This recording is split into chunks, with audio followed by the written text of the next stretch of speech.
আসলে সাহিত্যের রাজনীতি যদি আমি ইংরেজিতে বলতে চাই সেটা হচ্ছে এরকম যে সাহিত্য রাজনীতি বলতে বোঝায় পলিটিক্স অফ লিটারেচার এবং পিওর বোর্ডোর লিটারি ফিল্ড থিওরি অনুযায়ী যদি বলতে হয় তাহলে আমাদের একটা বিষয় বলতে হবে যে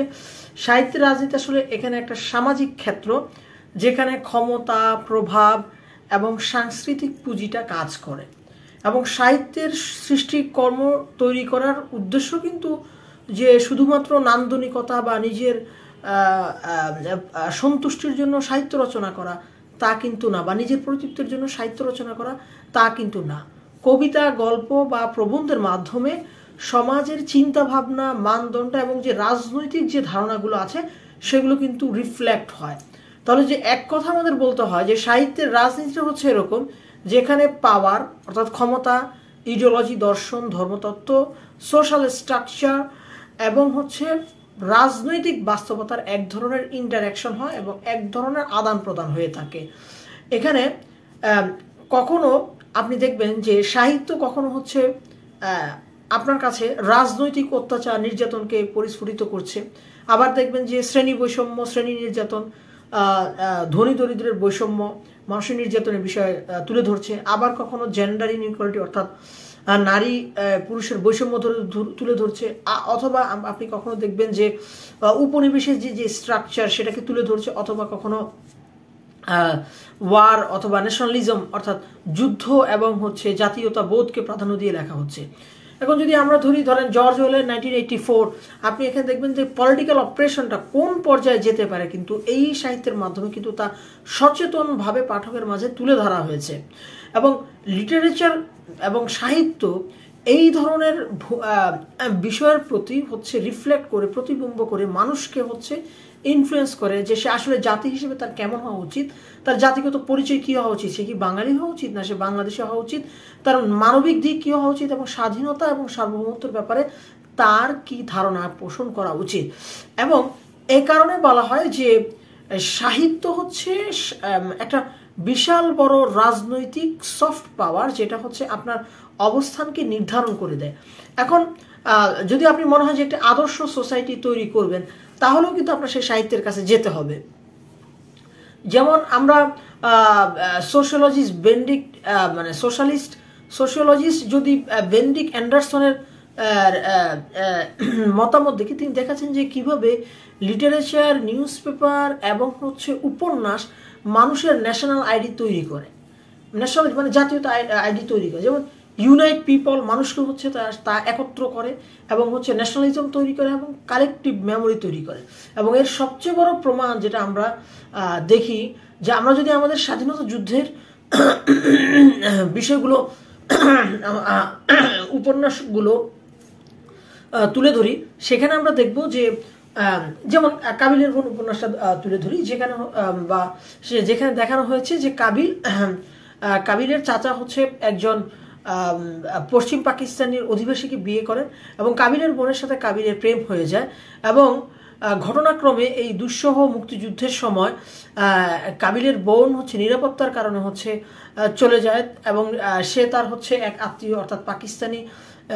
বংশোদ্ভূতকে বিয়ে করে। কাবিল তার প্রেমিকা হারায় এবং সেই সাথে যার সাথে কাবিলের বিয়ে হওয়ার কথা সে তাকেও হারায় এবং পরবর্তী তাকে বিয়ে করতে হয় বাংলাদেশি রমণীকে, যে বাংলাদেশি রমণীর একজন পাকিস্তানি অর্থাৎ কাবিলের ফুফাতো ভাই, কাবিলের খালাতো ভাই, তার সাথে তার বিয়ে হওয়ার কথা। তো ফলে এখানে একটা বেদনা বিধুর রিয়েলিটি আছে, যুদ্ধ মানুষকে কিভাবে বিচ্ছিন্ন করে দেয় এবং যুদ্ধ মানুষকে কিভাবে অস্ত্র ধরতে বাধ্য করে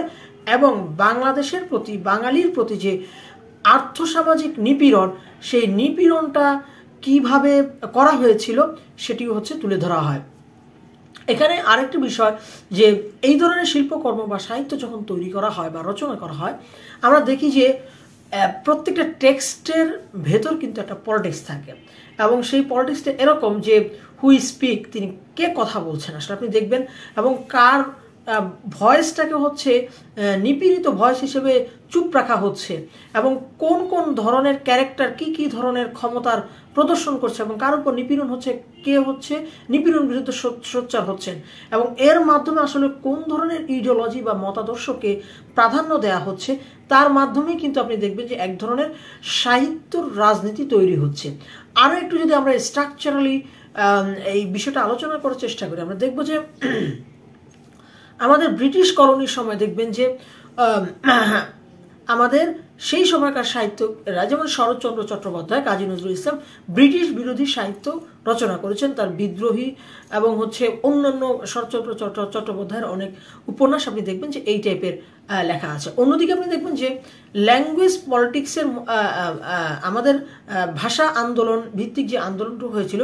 সেখানে আপনি দেখবেন যে আল মাহমুদ শামসুর রহমান এবং আমাদের আবু জাফর ওবায়দুল্লাহ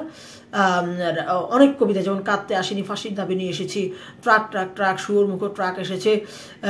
দরজা তুলে রাখ, এই টাইপের কবিতা, এবং যেগুলো আমাদেরকে প্রভাবিত করেছে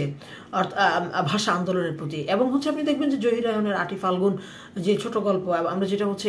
ইন্টারমিডিয়েটে পড়েছি, আরেক ফাল্গুন, তো সেই সব কবিতার এবং উপন্যাস এবং গল্পের মধ্যে কিন্তু বাংলা ভাষা যে প্রয়োজন কেন, সেটা কিন্তু বাংলাদেশিদের সচেতন করা হয়েছিল। আরেকটি মজার বিষয় আপনি দেখবেন যে স্বাধীনোত্তর পরবর্তী সময়ে আমরা দেখব যে 90-এর স্বৈরাচারের বিরুদ্ধে আন্দোলন এবং 90-এর স্বৈরাচারের বিরুদ্ধে আন্দোলনের বিপরীতে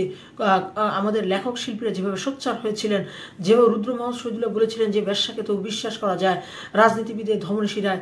সুবিধাবাদের বা বেশ্যাকে তো বিশ্বাস করা চলে, বুদ্ধিজীবীর রক্ত স্নায়িত সচেতন অপরাধ, এই যে কথাগুলো বলে প্রতিবাদের ভাষা তৈরি করা। অথবা আপনি দেখবেন যে এরও অব্যবহিত মুহূর্তে যে আবু সালেহ যেমন রচনা করেছিলেন, ধরা যাবে না, ছোঁয়া যাবে না, বলা যাবে না কথা, রক্ত দিয়ে পেলাম শালার এখন স্বাধীনতা, এটা কিন্তু স্বাধীনতা পরবর্তী সময়ে তো লেখা হয়েছে। তাহলে দেখা যাচ্ছে যে শিল্প সাহিত্যের মাধ্যমে জাতিকে সচেতন করা এবং সমাজ সচেতন তৈরি করা, একটি নির্দিষ্ট জাতিকে আর জাগরণের দিকে নিয়ে যাওয়া, এটা কিন্তু সাহিত্য রাজনীতির একটি অংশ। আর এই সাহিত্য রাজনীতির আরেকটি অংশ হচ্ছে যে আপনি যদি বুদ্ধিবৃত্তিকভাবে পিছিয়ে থাকেন, তাহলে দেখবেন যে আপনি অন্য দেশের কালচার অনুসরণ করে আপনার এক ধরনের বড় হওয়ার প্রবণতা থাকবে। যেমন আমরা আবুল মনসুর আহমেদের বাংলাদেশের কালচার বইটা পড়লে আমরা যেখানে দেখতে পাবো যে তিনি বলেছেন কিভাবে আমেরিকা ব্রিটেন থেকে স্বাধীন হওয়ার পরও দুজনেরই ভাষা ইংরেজি হওয়া সত্ত্বেও কিভাবে টি.এস. এলিয়ট সহকারে অন্যান্য আমেরিকান কবিরা উইলিয়াম শেক্সপিয়ারকে নিজেদের আত্মিক কবি বা নিজেদের পূর্ববর্তী ভাষার কবি হিসেবে ধরলেও কিভাবে আমেরিকান ভাষায় আবেগ, অনুভূতি, ভালোবাসা সৃষ্টি করা যায়, তারা সেটা দেখিয়েছেন। এবং তারা এটা দেখিয়েছেন এই কারণেই যে যদি আমেরিকান অনুভূতি সৃষ্টি না করা যায় শিল্প সাহিত্যে, তাহলে আমেরিকান জনগণ ব্রিটিশ কালচার এবং ব্রিটিশ সংস্কৃতির প্রতি ঝাঁপিয়ে পড়বে। এবং এই বাস্তবতার আলোকেই তিনি বইটি লিখেছেন যে বাংলাদেশি কালচার, অর্থাৎ যে ধরনের কালচার বাংলাদেশে লালন পালন করা হয়। যেমন আমাদের ঈদের আনন্দ উৎসবে কিন্তু আমাদের অনেক সনাতনী ভাইরা আসেন, আবার আমাদের অনেক সনাতনী ভাইদের আনন্দ উৎসবে কিন্তু আমরা অনেকেই পার্টিসিপেট করি, যদিও অনেকে ধর্মীয় নিষেধাজ্ঞা দিয়ে থাকে। আবার আরেকটা মজার বিষয় আপনি দেখবেন যে পুরান ঢাকায় গেলে আপনি দেখবেন যে একই রাস্তার এক গেটে মন্দিরের মুখ, এক গলিতে মন্দিরের মুখ, এবং একই গলিতে মসজিদের মুখ, এবং এই মন্দির এবং মসজিদের ইবাদত বা এমনভাবে পরিচালিত হয় যেন একজন আরেকজনের কারণে কোনোভাবে সমস্যার সম্মুখীন না হয়। তাহলে আবুল মনসুর আহমেদ যেটা বুঝাতে চেয়েছেন যে বাঙালি বা বাংলাদেশি কালচার কখনোই নৈতিকভাবে এমন হতে পারে না যেটা পশ্চিমবঙ্গীয় কালচারের মতো। আর তিনি বুঝাতে চেয়েছেন যে রবীন্দ্রনাথকে আমরা বুঝবো, ধারণ করব এবং রবীন্দ্র সাহিত্য থেকে আমরা অনুপ্রাণিত হব, কিন্তু পশ্চিমবঙ্গের সাহিত্যে অনুকরণ প্রিয় হয়ে পশ্চিমবঙ্গের মতো কবিতা লিখতে চেয়ে, পশ্চিমবঙ্গের মতো কথা বলতে চেয়ে আমরা আমাদের যে নিগুড় ভাষা শৈলী এবং আমরা যে আমাদের স্বকীয়তা, সেটি আমরা হারিয়ে ফেলবো না। তিনিও এখানে বাংলাদেশের কালচার বলতে এক ধরনের পলিটিক্স অফ লিটারেচার বুঝাতে চেয়েছেন, যেখানে বাঙালির নয় বাংলাদেশের স্বাধীনতা, সার্বভৌমত্ব এবং স্বপ্নের যে মহিমা, সেটা প্রস্ফুটিত হয়। অর্থাৎ তিনি বুঝাতে চেয়েছেন একই আবেগ, একই অনুভূতি, একই ভালোবাসা দুই বঙ্গের হতে পারে না। একটি রাষ্ট্রভিত্তিক দেশ যে আবেগ অনুভূতি নিয়ে কথা বলবে, যেভাবে দ্রোহে সে উচ্চারিত করবে তার প্রতিবাদের ভাষা, ঠিক একই প্রতিবাদের ভাষা পশ্চিমবঙ্গের থেকে লিখে নিয়ে আসতে পারবে না। ফলশ্রুতিতে দেখবেন আপনি যে বাংলাদেশে বর্তমান যে শিল্প সাহিত্যের যে রাজনীতি বা কবিতার যে রাজনীতি, তা নিয়ে না বললেই নয় যে আমরা দেখতে পারি যে আমাদের দেশে জয় গোস্বামীর যে কবিতা লেখার প্রবণতা, অর্থাৎ হঠাৎ করে হচ্ছে একটা ধাক্কা দিয়ে মানুষকে নতুনভাবে ভাবার যে একটা টেন্ডেন্সি জয় গোস্বামীর কবিতায় আমরা দেখি, সেই স্টাইলে তরুণ কবিদের বর্তমান সময়ে আপনি দেখবেন যে কবিতা লেখার প্রবণতা হচ্ছে ব্যাপক, এবং ফলশ্রুতিতে বাংলাদেশে হাজার হাজার জয় গোস্বামী তৈরি হয়েছে তরুণদের মধ্যে। এবং একই বিষয়ে আপনি দেখবেন শঙ্খ ঘোষ এবং শক্তি খুবই শক্তিশালী কবি, কিন্তু আমাদের কবিতার ভাষা আমরা যদি শঙ্খ ঘোষ এবং শক্তির সমসাময়িক আল মাহমুদকে দেখি, অথবা আমাদের হচ্ছে হেলাল হাফিজ বা রফিক আজাদকে দেখি, এবং তারও পরবর্তী সময়ে যদি আমরা 70-এর দশক জয় গোস্বামীর বিপরীতে আমাদের রুদ্র মোহাম্মদ শহীদুল্লাহ এবং হচ্ছে আমাদের যদি আবিদ আজাদ এবং আমাদের হচ্ছে যদি আবু হাসান শাহরিয়ারকে বিবেচনা করি বা অন্যদের বিবেচনা করি, বা তখন আমরা দেখব কিন্তু তাদের ভাষার আঙ্গিক এবং জয় গোস্বামীদের ভাষার আঙ্গিক কিন্তু এক নয়। অথচ এই আবিদ আজাদ, রুদ্র মোহাম্মদ শহীদুল্লাহ অথবা আল মাহমুদ অথবা রফিক আজাদ ভাইরা কিন্তু এই আমাদের যে রবীন্দ্র এবং রবীন্দ্র পরবর্তী যুগ জীবনানন্দ দাশ, সুধীন্দ্রনাথ অর্থাৎ 30-এর দশকের কবি এবং হচ্ছে নজরুলের যে কবিতার যে প্রভাব তা কিন্তু তারা ধারণ করেছেন। তাহলে এখানে কি বোঝা যায়? তাহলে এখানে বোঝা যায় যে আবেগ অনুভূতি প্রকাশের মাত্রা এবং আবেগ অনুভূতি প্রকাশের ভাষা দুটো ভূমির, দুটো দেশের দুই রকম হবে, এবং দুটো দেশের ভাষা প্রকাশ কখনোই এক হতে পারে না,